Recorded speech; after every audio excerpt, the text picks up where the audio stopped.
Georgia, it's so nice to meet you. Hello. Hello, lovely to meet you. I love your jumper or sweater, I should say, in American. Thank you so much. It's brand new just for you. Oh, thank you. So, congratulations on The Shrink Next Door. What a great show. So, it's based on the podcast of The Shrink Next Door that tells the real story of Martin Markovitz and the relationship he developed with his psychiatrist, Dr. Ike, that resulted in basically 27 years of intense manipulation. And a lot of people wondered when they first listened to the story, how could this happen? Well, I'm curious to know how this TV show happened. What was the process of developing this story into a TV show? Yeah, great question. I mean, I loved the podcast. I listened twice before I knew it was going to be a TV show. And then, meanwhile, Will Ferrell heard the podcast, was desperate to play Marty, so tried to get the rights. And he was competing with Paul Rudd, who had heard the podcast and wanted to play Ike and was trying to get the rights. So in the end, instead of competing, they came together and decided to do it together. And they brought me on board. And I think, when we talked, they were saying exactly what you said, how could this happen? And my answer was very easily, like we can all be Marty. And I think approaching it in that way, rather than presenting the TV version as a kind of where you've already decided that Marty is the victim and that Ike is the villain, felt kind of less interesting to me. So instead I wanted to approach it where we go on that emotional journey with Marty. So we meet Ike, we're kind of charmed and dazzled by him, as it's very easy to be dazzled by Paul Rudd. And then as time goes on, there are a few concerning things, he does a few things that are a bit troubling. But just when you're beginning to doubt him, he just wins you round again with his incredible smile or his incredible charm. And so I thought it would be really interesting for the audience to go on that journey rather than for me to deliver a verdict on these men, to say, look, these are two complicated men. They both have their strengths, they both have great points, they both have their issues, and here's what happened. Paul Rudd and Will Ferrell, they both said that they felt so very lucky to have you and your vision to bring the story to life.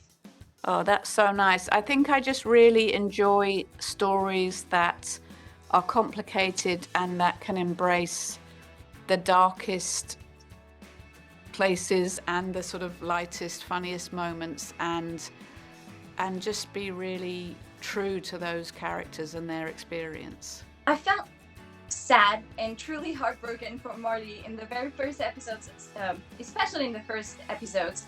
I wanted to hug him and help him out and tell him, wake up, don't listen to this guy.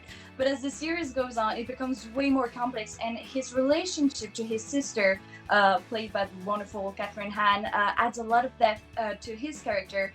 What was it like for you to bring this relationship from podcast to paper to screen? Oh, that was a wonderful experience. I agree. I mean, Marty is just so adorable, and you want to help him.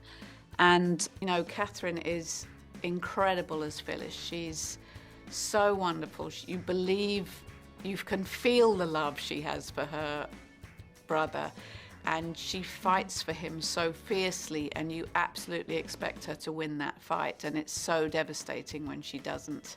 We feel her pain and we feel her loss.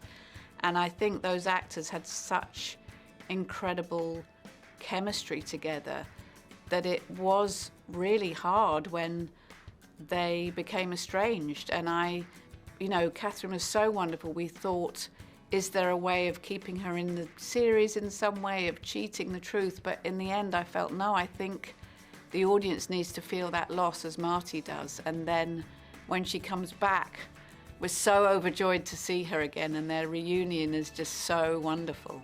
So that was the tragic part, but some scenes are very funny, and sometimes I was like, why am I laughing? This is so sad and heartbreaking. But that's just your genius writing, Georgia. How did you find the right balance between drama and humor? I think I just wanted to be truthful at all times, and being a human being is complicated, and sometimes we don't know whether to laugh or cry or how to react to something. So that felt like a good place to be. And you know, there are times when you're watching Ike and Martin, you don't know whether to laugh or cry or shout at the screen, or, you know, it's complicated, their relationship, and I wanted to show how easy it was for Marty to get drawn into a situation that got increasingly unhealthy, and also how difficult it is to disentangle yourself from a relationship like that, especially when you've been in it for so long. It's, you know, 27 years is a long time. You know, what enormous strength of character he had to show to get out of that. And you really developed the character of Bonnie as well, Ike's wife, played by Casey Wilson. As a writer, how interesting was that for you to develop a relationship to Dr. Ike? That was really fun, and Casey was wonderful. It was a difficult character to write because we know very little about Ike's wife, and it's not for me to say how much she did or didn't know. So I didn't want to focus on, you know, whether she was complicit or whether she was oblivious. So instead I focused on the kind of sadness of a woman who utterly adores her husband, who is completely in love with him, but who knows that she will never be enough, that she is married to a man who always wants more, and she will never be able to provide that. And I think she did that really poignantly and beautifully. She did, and she even said that in the show, she says there's a version of him that never knows when enough is enough. And I think that that's one of the most defining line said about Ike. He's got no boundaries. Yes, that's very good. Yeah, very good point. You're right.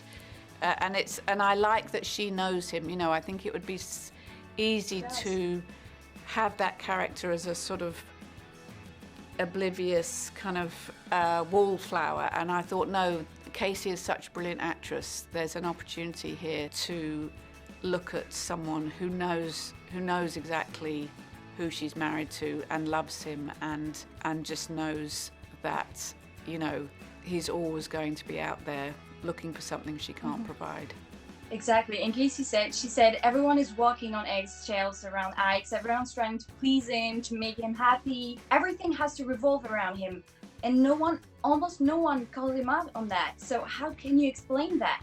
I think he was just incredibly charismatic, you know, and good to be with. And funnily enough, because the real Marty, when I spoke to him, spoke in terms of, once the relationship was over, of a spell being broken.